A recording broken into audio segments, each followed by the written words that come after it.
My wife looked me right in the eyes. Her gaze was steady, and her voice was very quiet, but her words felt sharp, like they were meant to leave a mark.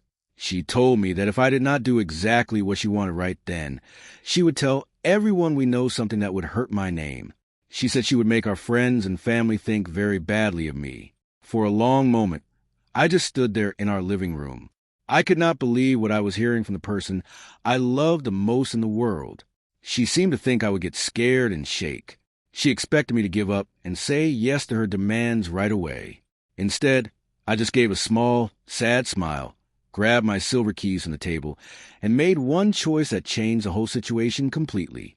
Before we go any further into the story about love, mistakes, and learning, if you like hearing about people who find their way through hard times, we are a group of caring experts here to share these moments with you. We want to help you see that even when things get messy or scary, there's always a way back to being kind. Now, let's talk about what really happened between us. My name is Brandon Lewis. I am 42 years old, and my job is to help people understand their money so they can feel safe about their future. I like to think of myself as a very calm and patient person. I truly believe that telling the truth is much stronger than being afraid of what others might think. My wife is Nicole Lewis. She is 39 and runs a business that she built from nothing. She is very smart and works so hard, but lately she has been feeling very stressed. She has not been herself because life has been so busy and loud, and we have not been talking to each other the right way for a long, long time. Then there is my older sister, Hannah Lewis. She is a person who knows a lot about the law and is very wise about how people should treat each other. She always tells me that you should never let someone pressure you into giving up your honesty or your self-respect, no matter how much you care about them. Nicole and I have been married for 14 wonderful years. For a very long time, we were a great team. We were so happy when things went well, like when we both got better jobs or finished a big project, and we held on to each other tightly when things were hard. Together, we built a nice, cozy life that we were very proud of. But during this last year, life started to feel like a heavy weight on our shoulders. My work became much harder, and I had twice as much to do as I did before. Instead of sitting down and sharing our worries, we both just stopped talking. Those little grumbles about chores or schedules turned into long, cold silences. Simple chats about our day turned into big, loud arguments that left us both feeling tired. One Friday night, Nicole asked me to meet her in the living room. I could tell by the way she was standing that she was upset. She crossed her arms tightly across her chest. She told me we had to finish a big argument that night, once and for all. I just nodded and said I was listening to her. She took a deep breath and said, "If you do not agree to give me the vacation house in my name only, I will tell everyone that you were never a good husband and that you never supported me." I was completely shocked. She was not doing anything that would get her in trouble with the police, but she was trying to use my feelings and our friends against me. She was threatening to tell a lie to make me look like a bad person to our whole family. For a few seconds, I did not say a single thing. I think she wanted me to panic or cry. Instead, I looked at her and asked softly, "Is this really how you want us to talk to each other, Nicole?" She looked away from me and said I did not give her any other choice. I stood up very slowly.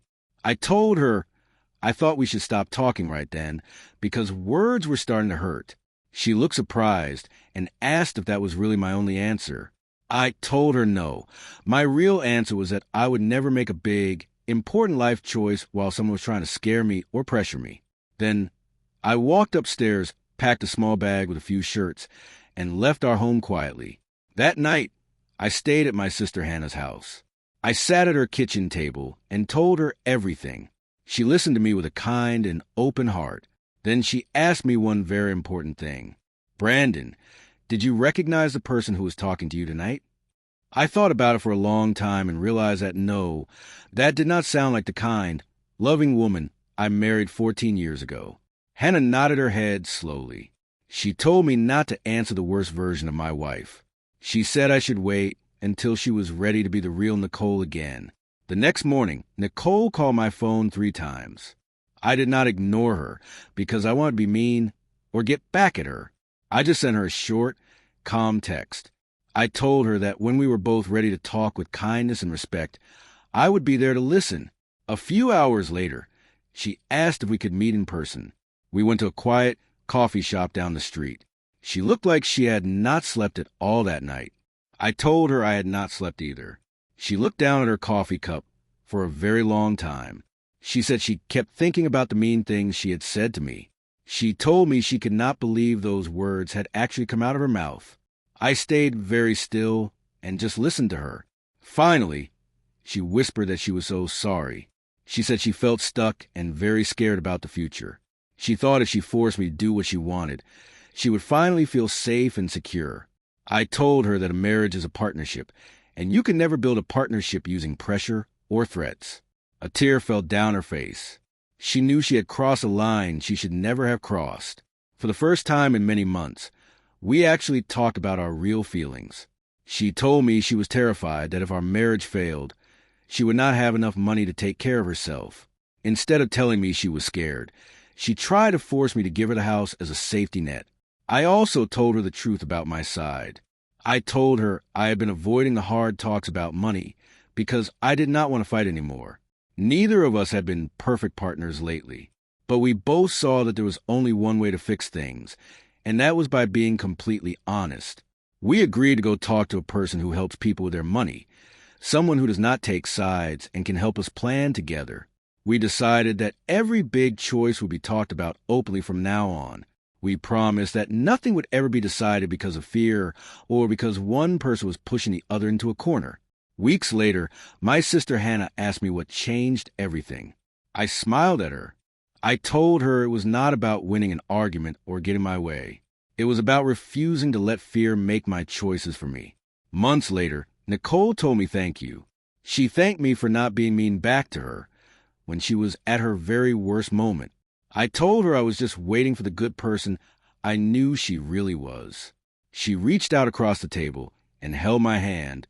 She knows it will take time to build back the trust she hurt that night, and we both know that rebuilding starts with telling the truth, even when it is hard. When people ask me how I stayed so calm during such a scary time, I tell them this. I will not make big life changes when I am being pressured or threatened.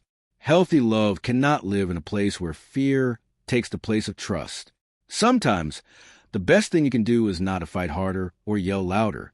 It is to walk away quietly until respect comes back into the room. Sometimes, the moment that feels like the end of everything is actually the very beginning of the first honest talk you have had in years.